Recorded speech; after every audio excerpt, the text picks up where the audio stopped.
Meron kasing ginawang survey ang mga guro at ikaw ang nakakuha ng pinakamataas sa boto dahil sa pagligtas mo sa mga bata. Ako ho? Mm-mm. Nagligtas sa mga bata? Tama. Kaya malaking bagay na makapunta ka kasama ang mga awardees natin. Eh, sa totoo lang, ikaw ang pinaka-inaabangan ng mga sponsors ng award natin. Elsie, makailang beses mo nang nailigtas ang mga batang sila Tres, Jelay at Memot sa mga masasamang tahong nangunguha ng mga atubaw. Nung minsan nung mag-outing ang kooperatiba ng Tumahan at mismo sa araw ng kasal ni Lolong. Anak, binuwis mo buhay mo para sa kanila at para sa ating mga kabarangay. Ginawa ko ba talaga yon?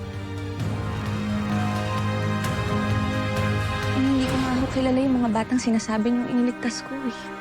Elsie, sila yung mga batang dumalaw sa'yo sa ospital.